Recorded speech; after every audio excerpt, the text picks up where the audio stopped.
for doing a good citizen's job, trying to protect people. I don't get it.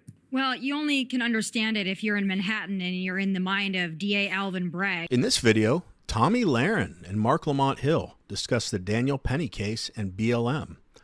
Things get heated when Tomi Lahren tells Marc Lamont Hill that BLM is only using this issue to cause divisiveness. With that, let's watch Tomi Lahren destroy woke SJW Marc Lamont Hill. Without any support, and then we end up with situations like this. Right, but for his father to be lecturing everybody in the way that he did, again, I don't have a lack of empathy for him losing his son, but the lecture that he gave, you know, his son is wandering around as a homeless, mentally ill person on the subway threatening people. You know, with all due respect to his father, where was his father in his life? I mean, is that a reasonable question to ask? If that was one of my sons, I would feel an accountability and responsibility for the actions of one of my children. Would you? I probably would, but I also don't think that that's the most important question. I may share with you the opinion. In fact, I do share with you the opinion that, hey, we should talk about family structures. We should talk about parenting. We should talk about fatherhood.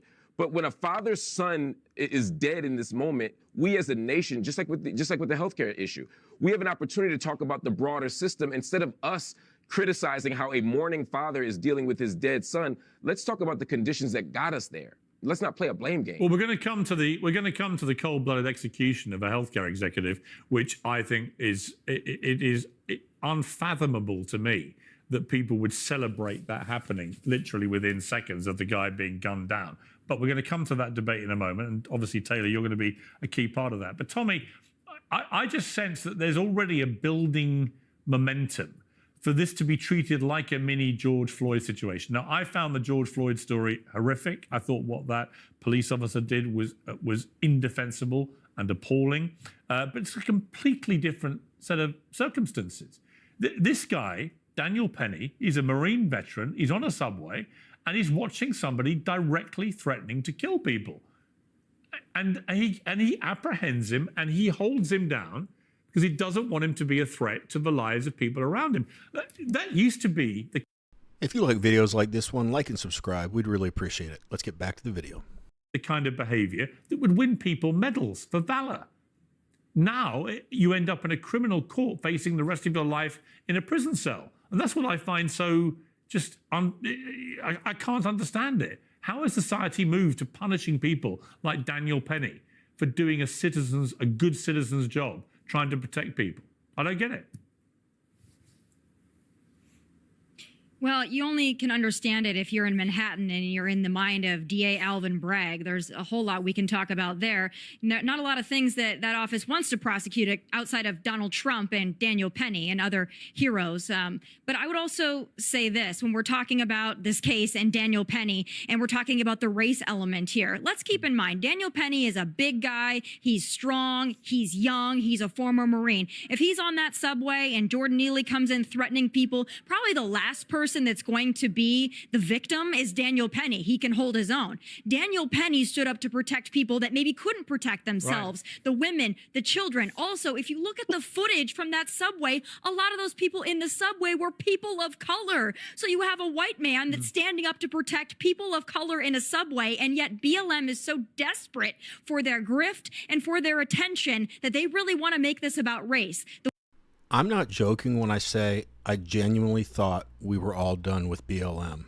Their founders took $80 million plus, ran off with it, bought some homes, didn't give a dime to the Black American community. How anyone can take them seriously now is baffling to me. While I understand why this Daniel Penny case is getting so much press, as it should, BLM shouldn't even be a footnote in this.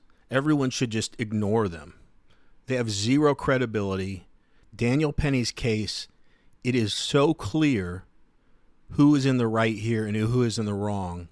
For BLM to insert themselves into this is 100% about dividing people again and getting emotional people all worked up and turning this into a race thing when it clearly, not maybe, it clearly has nothing to do with race. I mean, one example is what Piers just described there. The people Daniel Penny was protecting were, many of them, Black Americans themselves. So what are we even talking about here? I can't believe Alvin Bragg even charged Daniel Penny. I mean, you can't see me right now, but I just paused for like 30 seconds straight because I'm literally speechless that Alvin Bragg even charged this guy. The guy is a hero. What is this society we're living in? And what kind of example does it set for the future and similar situations? Why would anyone step in to help anyone else if doing so means you're going to be locked up for the rest of your life? I feel like this all started when people started saying, you can't stop them, you can't touch them. If someone comes into business and just steals a bunch of stuff, like drugstores, I see it regularly, even the security guard is not allowed to stop them or put their hands on them. All they're supposed to do is basically observe it and report it to the police. That is insane. I cannot believe it has gotten this far. Anyway, needless to say, I'm shocked by everything about this case and very, very disappointed / frustrated with our country. But it's Alvin Bragg, so what else do you expect? Anyway, let's get back to the video. The way I see it is you have a Marine, who cares that he's white, standing up to protect people. He didn't care what color Neely was. He didn't care what color the people were around him. Yeah. He wanted to do the right thing. I completely agree. Mark, it has nothing to do with skin color. And people that try and imply that it is, they are the ones playing the race card. I honestly believe that on this story. I've studied it in detail. I've seen all the footage. I've seen all the accounts. This is not a race story. Daniel Penny didn't do anything predicated on the skin color of Jordan Neely. He did it to protect people, as Tomi said, black, white, whoever. They were a multiracial subway at the time. Right? Where's the race element of this? I'm fascinated by the certainty with which you say you tell me why I'm wrong. Motivated by tell me why race. I'm wrong. I'm not telling you you're wrong. What I'm telling you is that I have no idea what was in Daniel Penny's head. He could have been motivated by race. He could not have been motivated by race. The jury did. That's why they just cleared him. I would disagree with anyone who says he did that because of race. But I would also disagree with you saying unequivocally that race wasn't on his mind. You have no idea, but you have there is no evidence to say things as There's no evidence. You have but zero. I agree with you, and that's zero evidence. And that's why. So it's completely concocted. I disagree with that. It's not completely concocted when you look at actual data on these types of things. But the bigger issue for me, because again, I'm not making a race. How many types of these have there been? Because give me another one. How many times? How many times has a Marine veteran done a 6-minute chokehold to protect people on a subway from somebody who shouted, "I'm going to kill you"? How many times has that happened that you can rattle off right now, given you say it happens all the time? So Piers, to be clear, I said things like this happen all the time, and the kind of sardonic question that you're asking seems clever to people who aren't smart, but as someone who's a trained social scientist, you don't have to have the exact same contextual factors to make comparisons. Sorry, Mark, I'm sorry.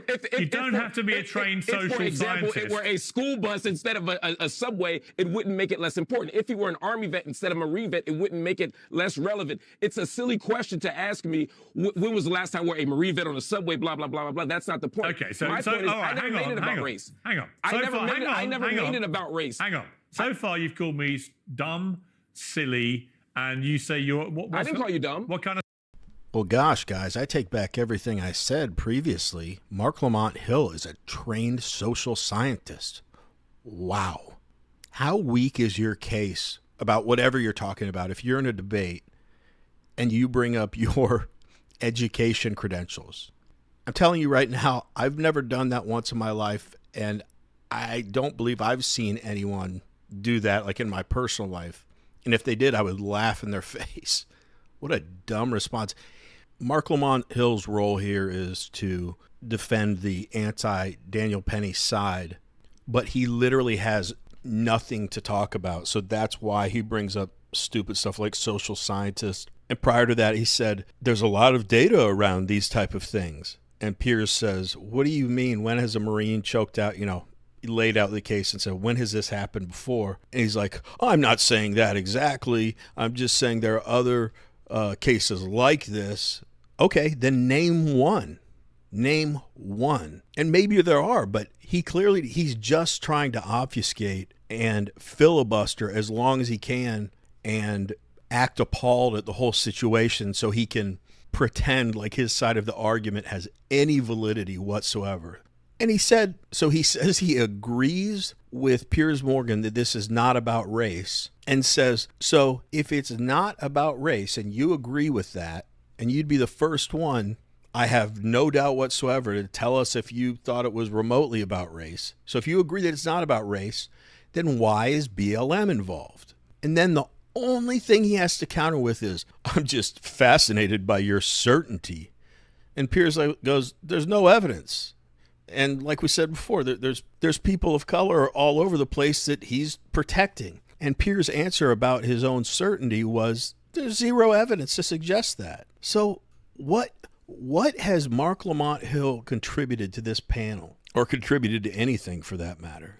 God, I can't stand people like this. You know what would be refreshing is if somebody got on Piers Morgan that was supposed to be the opposite side of the argument, and was just honest for once and said, yeah, you know what, this wasn't about race. I agree with you. I don't have a lot to argue with about, and maybe point out a couple of things that the rest of the panel hadn't thought about. But this is so disingenuous. This whole conversation is silly. I mean, I'm enjoying it, but it's silly. Let's get back to the video. A scientist, eh? I didn't call you dumb. What scientist, eh? Time out. You're not listening. I think you're very smart. I think you're making an argument that will only be persuasive to people who are not as smart as you. I never said you were dumb. Well, let me respond to that. When you rewind this, you'll see I never called you dumb. Yeah. I said you were being sarcastic. You don't need to be, because with respect, Mark. I think you're being snarky with the Mark, question. you don't need to be so again, with respect, you don't need to be a social scientist to know that there is zero evidence of any racial motivation for what Daniel Penny did. So people who are trying to infer it, that somehow, as the founder of BLM in New York says, if you think he's innocent, you're a racist, and the KKK just got another victory. I'm not a social scientist, but I know that's horseshit. Right. Again, the statement from the BLM person in New York, I don't share, I don't echo, I don't agree with. You're asking me to defend a statement that I don't agree with. The statement that I am making, that you and I should be engaging, is the issue of implicit bias and the issue of use of force. There is what bias? There is. I said implicit bias. Okay, just let's extrapolate that. You think if Jordan Neely had been white and came on that subway, right, and was acting like a deranged lunatic, for what Daniel Penny did, so people. It wouldn't make it less relevant. It's a silly question to ask me, when was the last time where a Marine vet on the subway, blah, blah, blah, blah, blah. That's not the point. Okay, so my point is, I never made it about race. Hang on. I never made it about race. Hang on. So far, you've called me dumb, silly, and you say you're... I didn't call you dumb. What kind of scientist are you? I didn't call you dumb. What scientist are you? Time out. You're not listening. I think you're very smart. I think you're making an argument that will only be persuasive to people who are not as smart as you. I never said you were dumb. Well, let me respond to that. When you rewind this, you'll see I never called you dumb. Yeah. I said you were being sarcastic. You don't need to be, because with respect, Mark. I think you're being snarky with the Mark, question. You don't need to be so again, with respect, you don't need to be a social scientist to know that there is zero evidence of any racial motivation for what Daniel Penny did. So people who are trying to infer it, that somehow, as the founder of BLM in New York says, if you think he's innocent, you're a racist, and the KKK... I take everything I say back again. Marc Lamont Hill just taught us all something that I was not aware of. Apparently now in society, you need to be a social scientist to determine between right and wrong. Wow, I'm glad I watched it all the way through, because he really gave me quite a lesson today.